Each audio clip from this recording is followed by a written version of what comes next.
J'ai pris, non? T'as pas de bras! Comment ça, j'ai pas de bras?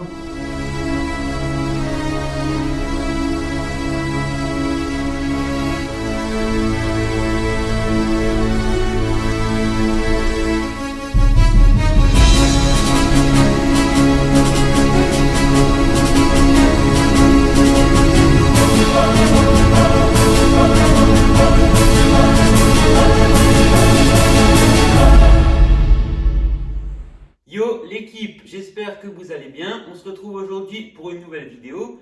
Petite nouveauté, je pense, vous l'avez remarqué, la petite introduction au début de la vidéo. J'espère qu'elle vous plaît. N'hésitez pas à me dire ce que vous en pensez dans les commentaires. Pour en revenir au cœur principal de la vidéo, on va en fait analyser aujourd'hui un exercice, à savoir le curl incliné.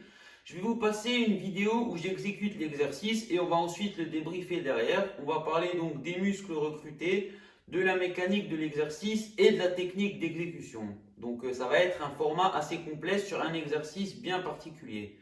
Donc c'est parti, on va voir un peu en quoi consiste le curl incliné.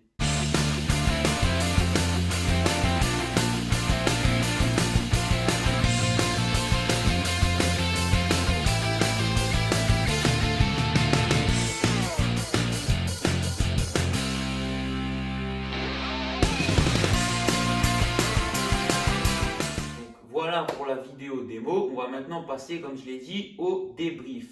Donc premièrement, la position. Donc la position, elle est un peu particulière car déjà on est sur un banc incliné, comme son nom l'indique, curl incliné. Donc on va venir incliner son banc entre 30 et 60 degrés, j'ai envie de dire.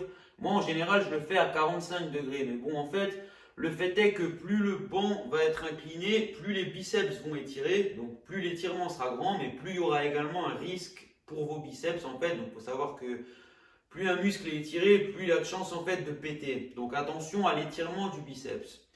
Donc en fait, cette position inclinée du banc va impliquer que notre coude et nos bras vont être en fait en retrait par rapport au corps. Et c'est cette position qui est en fait intéressante dans le curl incliné parce que le fait d'avoir le bras en arrière par rapport au tronc, ça va en fait venir étirer le long biceps, le muscle qu'on cherche à isoler donc dans cet exercice. La mécanique du mouvement, elle est assez simple. Donc comme son nom l'indique, par le curl, on va juste en fait venir remonter les haltères en pliant les biceps. Donc en fait, on va partir dans une position d'étirement en n'ayant jamais les bras en fait étirés au max, car c'est là que, comme je l'ai dit, le biceps est vraiment faible et a des risques de blessures aussi bien musculaires que tendineuses, voire des désinsertions. Donc on va toujours en fait garder un peu de jeu au niveau de l'extension. Donc on va être comme ça en arrière et on va venir en fait curler vers l'avant pour en fait venir contracter le biceps en position haute. Donc cet exercice au niveau anatomique il est intéressant parce que c'est un des seuls en fait qui vient travailler le chef long du biceps, le long biceps.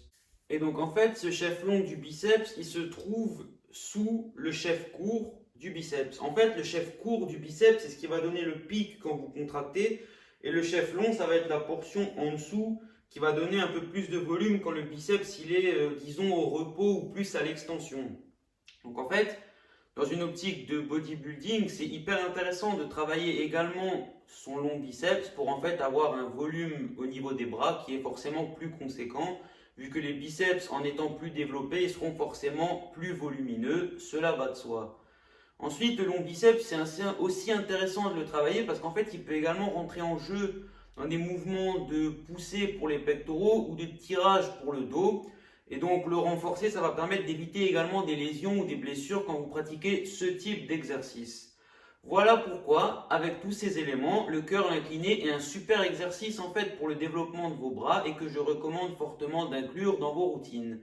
C'est à peu près tout pour cette vidéo point technique sur le curl incliné. J'espère que ça vous aura plu. Je vous dis bye et à la prochaine. Ciao l'équipe!